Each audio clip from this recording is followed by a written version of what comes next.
नमस्कार फ्रेंड्स, स्वागत है आपका हमारे YouTube चैनल जीकेएस क्लासेस में। फ्रेंड्स, आज की क्लास में बात करेंगे हम उत्तर प्रदेश सामान्य ज्ञान के अंतर्गत उत्तर प्रदेश की प्रमुख जनजातियां।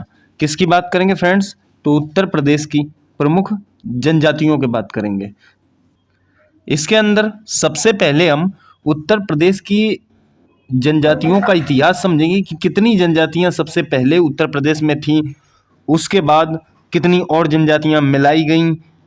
ठीक है, इन सब के बारे में और एक एक करके हम सभी जनजातियों का अध्ययन करेंगे। ठीक है फ्रेंड्स, तो देखिए उत्तर प्रदेश की जनजातियां जिन्हें आप कहते हो ट्राइब्स। तो देखिए, अगर बात करें उत्तर प्रदेश की तो जनगणना 2011 के अकॉर्डिंग हम बात करना चाहते हैं। ठीक है, तो उसके अनुसार उत्तर प्रदेश में कुल जनजातियों की जो संख्या थी 11,34,273 थी। ठीक है, 2011 के अनुसार। अगर बात करें तो संविधान के अनुच्छेद 342 में जनजातियों का वर्णन किया गया है। उसके बाद सबसे ज्यादा जनसंख्या उत्तर प्रदेश में अगर पूछता है किसकी है, ठीक है, तो थारू जनजाति की है। हालांकि फ्रेंड्स, कहीं कहीं किसी किसी किताब में गोंड लिखा हुआ है, भील लिखा हुआ है, तो उसको गौर ना करें, थारू जनजाति सटीक डाटा है। ठीक है, अब देखिए उत्तर प्रदेश में कुल जनजातियां जो हैं वो 12 हैं। हालांकि जो शुरू में जनजातियां थी फ्रेंड्स, वो सबसे पुरानी जनजाति के अंतर्गत आता है। यहां बताना चाहता हूं मैं आपको, जैसे सबसे पुरानी जनजाति के अंतर्गत बात करूं तो थारू और बुक्सा है। ठीक है, कौन कौन सी? थारू और बुक्सा। तो पहले क्या है, केवल 2 जनजातियां थी। कितनी थी? 2। लेकिन एक संशोधन किया गया और उस संशोधन के अंतर्गत जो है आपकी 10 और जनजातियां उत्तर प्रदेश में जोड़ी गई, जिससे जनजातियां कितनी हो गई? 12 जनजातियां हो गई आपकी। ठीक है, अब देखिए सबसे ज्यादा जनजाति किस जनपद में है, तो सोनभद्र जनपद में है उत्तर प्रदेश में। ठीक है, और सबसे कम की बात करें तो बागपत में है। तो ये बात आपको याद रखना है, सबसे अधिक के लिए और सबसे कम के लिए। सबसे पहले हम बात करेंगे थारू जनजाति के बारे में, थारू ट्राइब्स के बारे में, तो समझ लेंगे। देखिए, थारू जनजाति उत्तर प्रदेश में गोरखपुर एवं तराई क्षेत्र में निवास करती है। ठीक है, और ये किससे संबंधित है? तो किरात वंश के हैं ये। ठीक है, तथा कई उपजातियों में ये विभाजित भी हैं। अगर बात करें तो कुछ विद्वानों के विचार से थार का तात्पर्य बताया गया है मदिरा। क्या बताया गया है? मदिरा। और थारू का अर्थ बताया गया है मदिरापान करने वाला। क्योंकि ये मदिरा का सेवन पानी की तरह करते हैं, इसीलिए हम इनको क्या कहते हैं? थारू कहते हैं। ठीक है, अब देखिए कुछ विद्वानों का अलग मत है। उनका मानना है कि थारू जाति के लोग जो हैं वो राजपुताना के थार मरुस्थल से आकर यहाँ बसे, इसीलिए हम इनको थारू कहते हैं। ठीक है, तो ये मत भी आप याद रखना, एग्जाम के लिए काफी इंपॉर्टेंट है। देखिए, थारू जाति के लोग जो होते हैं कद में छोटे होते हैं, चौड़ी मुखाकृति के होते हैं और पीले रंग के होते हैं। ठीक है, पुरुषों से स्त्रियां कहीं अधिक आकर्षक और सुंदर होती हैं। ठीक है, आगे समझिए, थारू पुरुष जो होते हैं लंगोटी की भांति धोती लपेटते हैं।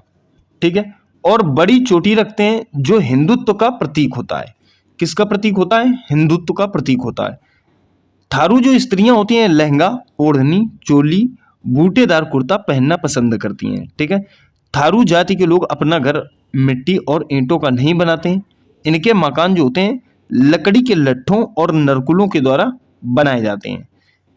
थारुओं का भोजन मुख्य रूप से चावल है, मछली, दाल, गाय भैंस का दूध, दही तथा जंगल से आखेट किए गए जंतुओं का मांस खाना भी पसंद करते हैं। ठीक है, ये सुअर और मुर्गी पालते हैं, इनका मांस व अंडे भी प्रयोग करते हैं। ठीक है, तो थारू की ये वाली बात आपको समझ में आ गई होगी। ठीक है, आगे गौर करिए, जो थारू जनजाति है तो थारुओं द्वारा बजहैर नामक त्योहार मनाया जाता है और दीपावली को फ्रेंड्स ये जो है शोक के रूप में मनाते हैं।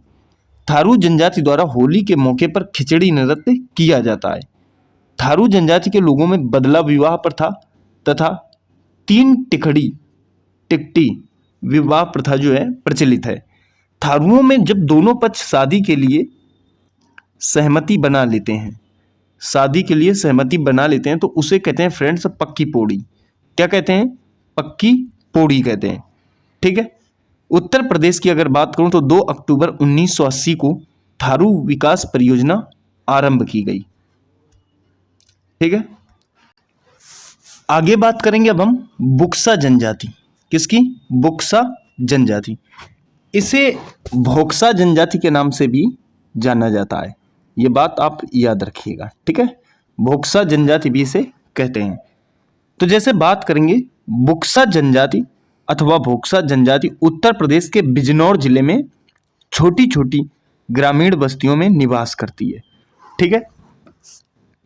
बुक्सा जनजाति के लोगों का कद और आंखें छोटी होती हैं, उनकी पलकें भारी, चेहरा चौड़ा और नाक चपटी होती है, ठीक है।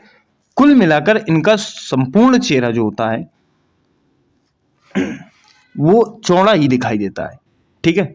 जबड़े मोटे और निकले हुए तथा दाढ़ी और मूछें घनी और बड़ी होती हैं। फ्रेंड्स, ये घनी लिखा है, ठीक है, घनी और बड़ी होती हैं। बुक्सा लोग प्रमुख रूप से हिंदी भाषा बोलते हैं, बोलने में सक्षम हैं। इनमें जो लोग लिखना पढ़ना जानते हैं वो देवनागरी लिपि का प्रयोग करते हैं, जैसे कि हिंदी भाषा में होता है, ठीक है। तो बुक्सा जनजाति के बारे में ये याद रखिएगा। बुक्सा की अगर आगे बात करें तो इनका मुख्य भोजन जो है मछली और चावल है। इसके अलावा ये लोग मक्का, गेहूं की रोटी, दूध दही का प्रयोग भी करते हैं। इन लोगों में बंदर, गाय और मोर का मांस खाना वर्जित होता है, ठीक है। बुक्सा पुरुषों की वेशभूषा में धोती, कुर्ता, सदरी और सिर पर पगड़ी धारण करते हैं, ठीक है। नगरों में रहने वाले पुरुष गांधी टोपी, कोट, ढीली पैंट और चमड़े के जूते, चप्पल आदि पहनते हैं। स्त्रियां पहले गहरे लाल, नीले या काले रंग की छीट का ढीला लहंगा पहनती हैं और चोली अंगिया के साथ अगर बात करें ओढ़नी चुनरी सिर पर पहनती थीं। लेकिन अब स्त्रियों में साड़ी, ब्लाउज, स्वेटर और कार्किगन का प्रचलन सामान्य हो गया है। कहने का मतलब है समय के अनुसार इन्होंने भी बदलाव किए हैं। अब अगर बात करें तो उत्तर प्रदेश में बुक्सा जनजाति विकास परियोजना 1983 से 84 में प्रारंभ की गई थी। आगे बात करेंगे जौनसारी जनजाति के बारे में। किसके? जौनसारी जनजाति के बारे में। तो देखिए, जौनसारी समुदाय के मुख्य त्योहार जो हैं बिस्सू जिसे बैसाखी बोलते हो, पंचाई दशहरा, दियाई जिसे दिवाली बोलते हैं, नोड़ाई, अड़ोई। तो ये ऐसे बहुत सारे त्योहार हैं जो मनाते हैं। लेकिन जैसे दीपावली हम लोग मनाते हैं तो हमारे मनाने के बाद उत्तर प्रदेश के जो आम लोग मनाते हैं उसके मनाने के लगभग 1 माह बाद ये लोग दीपावली मनाते हैं, ठीक है। अब देखिए, नृत्य की अगर बात करूं तो हारुल, रासो, घुमसू, झेला, धी, तांदी, मरोज, पौड़ाई, ये इनके प्रमुख नृत्य हुआ करते हैं, ठीक है। अब देखिए, जौनसारी जनजाति जो है ये खस जाति का वंशज माना गया है, ठीक है।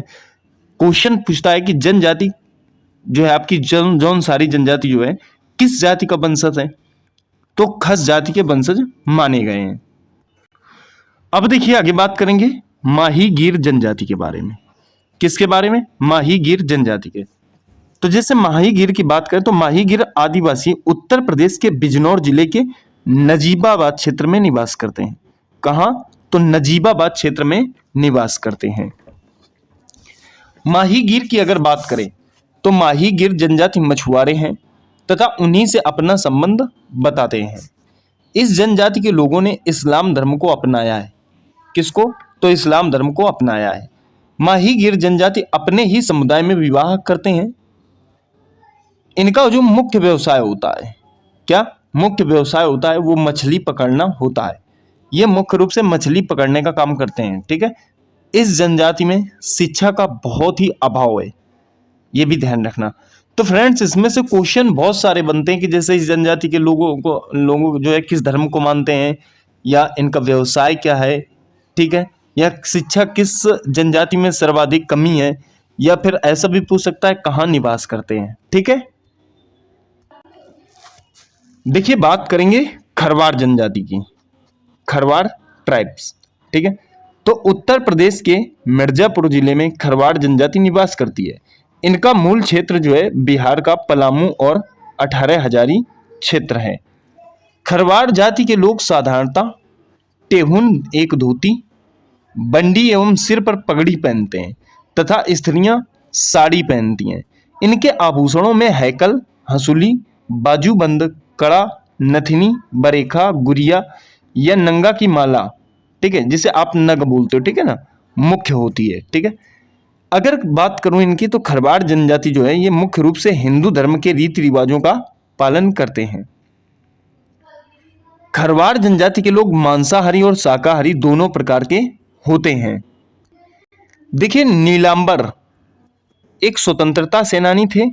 ठीक है, तो नीलांबर एक स्वतंत्रता सेनानी थे। उनका जन्म झारखंड राज्य के गढ़वा जिले के चेमो सनया गांव में खरवाड़ की उपजाति भोक्ता जाति में हुआ था। ठीक है, उन्होंने 1857 में देश की आजादी के लिए पहली क्रांति के दौरान अपने भाई पीताम्बर के साथ मिलकर भोक्ता, खरवाड़ और चेरो जाति के जागीरदारों, ठीक है, जागीरदारों को मिलाकर ईस्ट इंडिया कंपनी के विरुद्ध लड़ाई भी लड़ी थी। ठीक है, तो ये ध्यान रखना फ्रेंड्स, दो हैं, एक नीलांबर है और एक पीताम्बर, ये दोनों अहम थे उस लड़ाई में। देखिए, बात करेंगे सहरिया जनजाति की। किसकी बात करेंगे? सहरिया जनजाति की बात करेंगे। तो जो सहरिया जनजाति है, या फिर इसे ये आप कह सकते हो पहरिया, ठीक है, पहरिया ट्राइब्स, तो ये जनजाति ललितपुर सोनभद्र में पाई जाती है मुख्य रूप से। लेकिन ललितपुर सोनभद्र में और भी जनजातियां पाई जाती हैं, जैसे बेंगा, पंखा, अंगरिया, पठारी, भैया, चेरो, ये भी सोनभद्र में पाई जाती हैं। देखिए, पंखा या पानी एक ही जनजाति है। ठीक है, ये मिर्जापुर में भी पाई जाती है, याद रखेंगे इस बात को। चेरो, ये जो चेरो जनजाति है ये उत्तर प्रदेश के चंदौली में भी पाई जाती है। ठीक है, देखिए, अगर बात करें सहरिया की बात करें तो ये सबरी के वंशज माने जाते हैं।